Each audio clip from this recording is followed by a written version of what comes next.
Hello ma'am, सलाम अलैकुम। कम तौरीगे ma'am तरा कुरबई तुंगने लाइव थोलखरीसे कई स्क्रीन से लंग्रिब्रा मिट से मम्मीब्रा कई ज्ञान ताद्रेदा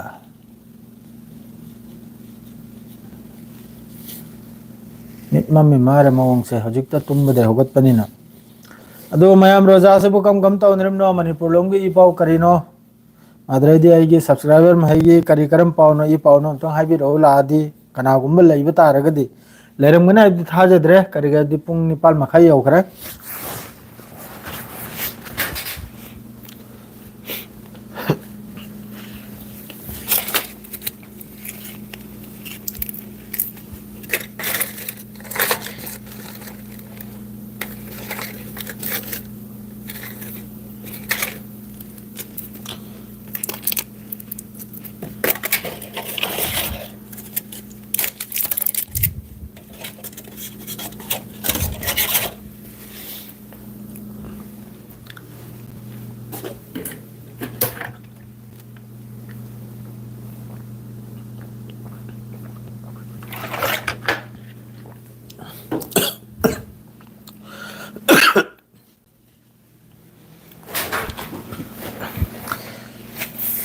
इताव अमदी लय कनानो खंगद्रेको आई मसक्ति हाइबन मरे कनानो थोगलैसे रोजानिना हक्चांग सिदो हेक्तंग वीकनी सेंगना हाइबदा अदु लानसी अमका होगदौरी लानसी अमका फिफम सि चाद्रे ट्रम्पसिना मोंग मोंग की वानी ngangiसे माइकई मरी दगिन माना खोमजले ngangiसे अदुई मथक्ता यमननसु MQ9 अमा अमेरिका की लौथबगी पावमसु लाई अदुगा हजि अलोइबिगी वार्निंग नि हजि चतनरिसे अलोइबिगी स्टेप तनी फिफम से मदुमकु गाजा द लैरिबा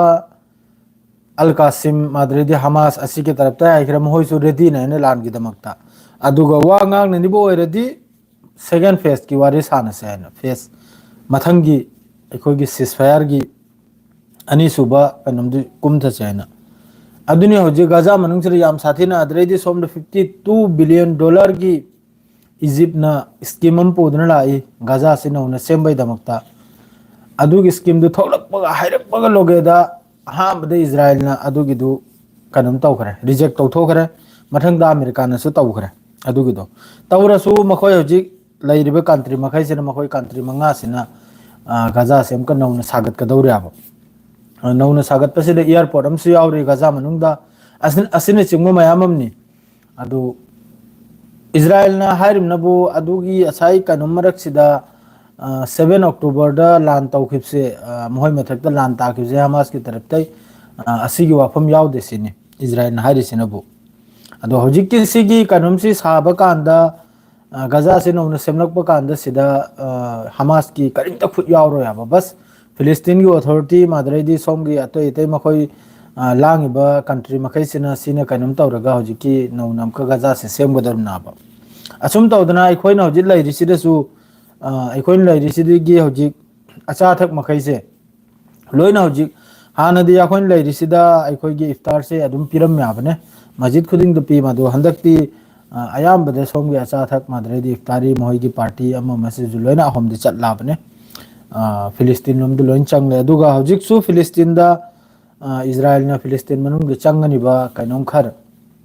अखोयगी अचाथक मादरेदी कइनोम खर दुसु इजराइल ना हजिक थिंगजनना थमले चंगंद्रे मरक्सिदा मोंग मोंग की पावसु ओइखरे अहामबदा जेलेंस्की यूक्रेन की कइनोमा हाइबु जेलेंस्की हाइबु अमेरिका ना कोक्थोंगदा हापतन पुरमिनी कोक्थोंगदा खुचु खुलाई मै निंथौना पिथोक्तना एकदम मोंग मोंग की खुचु खुलाई से पीदना रशिया का लान तौनहलेन हल अलोइबदा माबु समदत खरे समदत पाइबदिने निंथीना अखोयगी मरिल सिटोक पाइबदा अदुर ताखरे तत्ते अमदुसु नोंगालेगा अदुम आई एम सॉरी आइना हाइरकले माना साइवादु हजितंग कलुबदा अमेरिका की तरफ तगी खुचु खुलाई खर चकनिबदुसु ट्रम्प न थिंगजले थिंगजलबे मतुंगदा सीदी सोइबा तारायना नोंगालेगा वीडियो में सेमना नमका थाथोरकले सीनी आय शांति पामी आई लान पाम दाइना अद्रगी हजिक कनुंगसु रशियागसु लानसे लोइजनगदौरेबा अद्रैदी सोमदा हजिक अमेरिका की हंदई फेस सेकेंड फेस सिदा थादोकदौरिसे अमेरिका की मखोयगी सिटीजनशिप मखोय मियोय अनि होय मारे असी हंदक की मखोगी कनम सिदा अखोगी दिल सिदा होस्टेस दिल सिदा हंदक अमेरिका की मियो सिला कदरना अदु लाकलमदाय सिदा सोमदगी सु सिस्फायर दु याद्रे इजराइल की तरफ तक सु सेकेंड फेज टू वारी साना साइब दु याद्रे पुन्ना मकिद थादो हायरक पगा अद्रेदी अमा तौरो हायरक पगा अदुम तौनद्र अदुम लैनाबा येदनदना अदुना होजे अमेरिका ना अमका लोटना मनुंगदा हमास का वारी से लोटना सानरिबा हमास कने वारी से लोटना सानरिबा करी मोंगदनो दिल से तौरगा दुगा कनम से लान से कनम तौर देन मादु ट्रम्प गिसु मयाम मोंग को लेरिमनि माना हौजिकी गाजा से माना सेनिंग से कनम हाय माय ममिंग दुसोई को खरे को मयाम वरो बियादे अदुगुम्बा पुरा अखोइगी नंगा फंगानी खंगिदना अदुगुम्बा माना सेनिंग बा मादु उखिदना सोमगी कंट्री मखैसेना हौजिक नौना अमका $52 बिलियन की मखोई प्रोजेक्ट से पूरा इन्नाबा करी मोंगदनो गाजा से सेमगत कनिप साइना चही मरुम चंगने आइ सेमबसिदा पूरा कंप्लीट आंबा तोयदन चाइदन लेकिमै से लोइना सेंगदो खतोकलेगा दुगा नौना अमका सेमलकदरना अदो कनागुम लेब्रो मीदी निपाल नि आई खंगी मतम से जे रमजान नि ने आई सु रमजान नि एक्टिव ओइद्रिमनि अदुम फेसबुक ता रील मतेक मता अदुम नोमगे अमा नि थांगली सेंगना हाइबदो मादु रमजान नि ना पाइनिंग दे मोबाइल से सेंगना हाइबदो आई मयाम वरो बिबि आदे को रमजान से लोरगा फजना चथगा नै लेरिमनि अदुनि आई हाइबो मयाम दा दुइन खंगन जरमसिनि करे अदु रमजान सिदा अमका इखोना अदुम कनो लाइव लांग थोलक्तना मादरे वीडियो ग्राफी अमदो इन नुंगाइत्रे हक्सांग से रोजा दिन में हेले अद्रेदी वारे हक्सांग से अदुना नि मयाम वरो बिबि आदे प्लीज आइगी रिक्वेस्ट नि खरनि तनी मित्रा मंगानी कुलनी खक्तनी सी खक्तंग आइबो हा रईस हाफिज रईस नंग लैरिने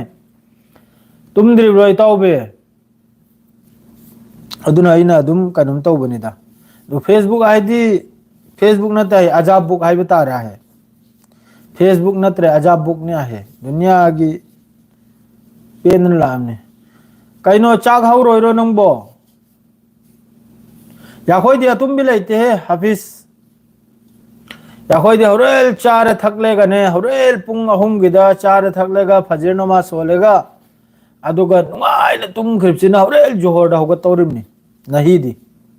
ngasi aduna ba topan mitna bu naptang tummi aduga ngasi di tumda bini ngasi di hayang duty lay tamnina na horel thengna chak lang saraga aduga fajr namas tu sondok laga fajin tum gibsina hayang johor dawga tawrimni es roja se andak yam nungai saudi arab ta alhamdulillah wade allah ki hukum dagi ममांग की चाहिए नुसा साबदी temperature 50-40 करा सारेगा रोजा hello Badri Y अदुगा सिगी चाहिए हंदई लाइसिदी अल्हम्दुलिल्लाह अल्लाहना लोइमक नमहलगनी मपुम फालगनी लैरिब पुनमक्सु मपुम फाल बिबाइन सोलिमनी अल्लाहदा सोय take take कायदे बिदे लोइमक पसु रोजा हेलल बन नमहल बिवाइना अदु मणिपुर से हौजिकी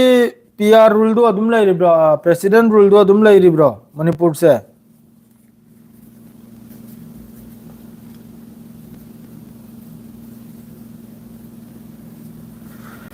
खरियामना हयेंग सगुन सेनि अदुयाम तुमदे दा इताउ सिनि हयेंग सगुन सेन ओइरमनि ने हयेंग इराय नि ने अखोय गिदि हयेंग पुरा जुमादुरा होगलुरा निमनाबा अल्लाहु अकबर आइना अजान लावरकपदो अदरा अदुम बाथरूम जंगल खरगा अदुम जोम नाउ इसिंग तालगा अदुम टॉप तो जम नाउ हुपचलेगा अदुम नाकल सिदनी मस्जिद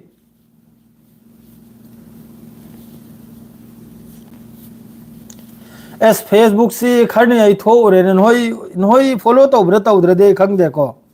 पूरा लोइरममनी है मी खरगी कनम फाव लाकले अफाव फेसबुक त नखोय मैमना फॉलो तौरमनी नखोय मैम से सोयदम कि अदुना फाव व्हाट्सएप तो मैसेज तौरकले आइदि की रायना इताव नंग ने हेल खिब्रा खंग दे आई खोयदि की रायने ने यावंद हारक पकरा यावख्रमने आइसु फजन आंगावबुमना नाइ खिबनी खरनी दो तोबा नहीं तोबा अस्तगफिरुल्लाह लोइरे पूरा अजाब आइबु चामख्रि मयाम हाइदि लोइरे दन हाइफम तम खंगदे इमाइ पे पूरा अजाब बुकनी आइदि हाइनि हाइरोइ करा खंगदे ने कमेंट तौनर इमया है याखोई पांगल मसेन धनी अदुनि हाइ पूरा करीम द खातिर लेब नते ने पूरा अमदुनि हाइरेइबा पूरा अमदो रमजान जिरा हाइदिंग दिरा खंगिब्रने अदु हाइरेगनि कमेंट तौर इसे फेसबुक आइदा तंग चंगल लगे येंगु ना खोय मैम कमेंट मैम दम पादने ओइ नोक्सु नोनिंग मे खोय पांगल मसेन द फाव अदु यामना कनम से ताउनरे एंगथीनरे फजना वा फजनबा वा फजबना हायरक यारमना बे नसिर नंग तौरिसे लेमजद्रे पक्चद्रे आइना अदु हायरो आइना अकाम बमगा पेट बमगा तैजनरे गे चैरे इमनीने चैरे दियाइसु चैरिबै चैरिमना ने मादरे दि आरो एने चाखल्ला ममनी निंगतीना एक मोय मको खंग भाई पूरा नहीं ठोकना ममनी फेसबुक तो एस फिलिस्तीन की से नखोय मैम थोल के फिलिस्तीन दा होजिक तौरिसे अल्हम्दुलिल्लाह फिलिस्तीन दा होजि याम साथीना हमास के फुल कंट्रोल ने होजि फिलिस्तीन दा फुल कंट्रोल ने मादुगा रेडी सुरेदी नि मखोय लान की दमकता रेडी सुरेदी नि मखोय लान की दमकता अदु सिलोइना पॉलिटिक्स ngang ट्रम्प अमसुंग अद्रेदी सोमदा अमकना सोमदा हाइरी नेतन्याहुना रमजान था सेमा लान तौरो याइना अद्रेदी लौरांग योबदना हम काहायरकले आइगी लान मि लोइना बोर्डर दनि रेडी दनि आइनि चंगबगी गजादा मगना सेकेंड वार की दमकता असुम पंगांग तंगांगना दुम लेरमनि अदुना ने मोहोगी वाहगी भेलू दु लैत्राब भेलू दु लैत्र सोमदा हमासना हाइरी नंगना लान तौनिंगले आई रेडी नि नंगना अफबदा सिसफायर द कुमधनिंगले अदुसो आई रेडी नि आइना अदुगा अमेरिका दे ट्रम्पना अमक स्टेटमेंट अम पिरके गाजा खाली तौवाइना अदुगा आइना खाली तौरोय इजराइल ना खाली तौरोय ऑन द पिवाइना अदुगु वा मयामुम नाबा वा मयामुम होय मनुंगसिरा पॉलिटिक्स से राजनीति से तौराबा ट्रम्प ना हारुन बोगाजा खाली तौ हाय खरे माद्रेदी मिनिट मंगाय मतुंग नम काहरकले आई खाली तौरोय इजराइल नंगना खाली तौरगे यावंद सिनर वाइना सिकुम बुवासे मयाममा अजुआ खजूरसी सिदा इताव किलोदा लुपा निफु कुंथ्रा मंगा निफु अदुम ताई किलोदा अजुआ दो निफु हौजिकती अयामबद निफु रोमनिदा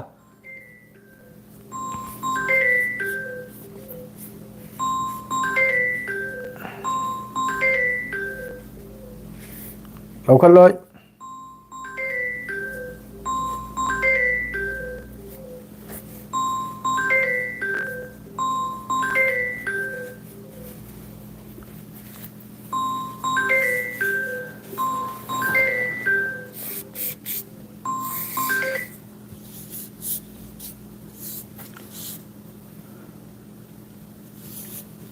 अदु अमसु फोन तौजलकलमले कनोंगिनी अखोयगी सेक्रेटरी हाइबर करी हाय अदु दिने तौजलकचने मोआ लौदे मान तौनिंग तौजनी मान तौरसु तौजरनी अदु थीररो करिनो जसा थबुक हम सिनरकपगिनी मान फोन तौरदो इन खंगे करी थबुक नदि खंगदे को अदुनी मादु याखोय सिददी मिसी तरा दम तुमद्री दो लान से अदुम नुंगाय रखनी तुंगदे याम साथिन नुंगाय रखनी मोंगी याम साथिन नुंगाय रखनी फिफम अमा लाखनी सोयदमक्की मादु लोइमक सुरेदी दनि हौजिक हुती नसु मोहगी एमक्यू ड्रोन अमा अमेरिका की लौथै ngarang दो नहल दो ngarang ओइ मारे असुम तौदना हुती सु पूरा रेडी दनि वालेकुम अस्सलाम फुटबॉल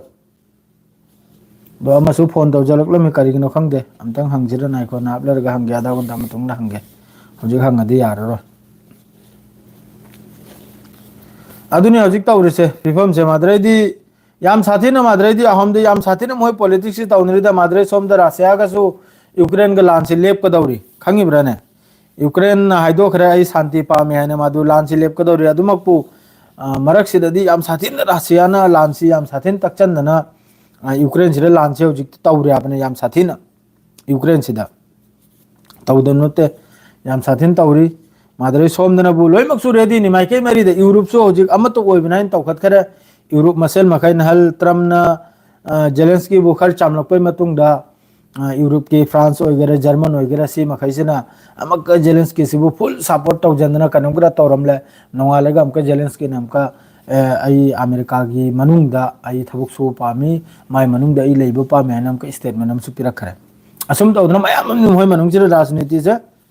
मादु आइगिसु फोन हम लाक चले मादु इंशाअल्लाह वीडियो बुदी अदु मरक मरक लाकनी नुंगाइबो पाउला आदि अदु तुंबगिसु होय मतम योरमनी आइगिसु फोन से तंग आई तौदना हंगिगे अदु स्वाइसिरा दुम लोइजरा से हां मैं मारो बियादे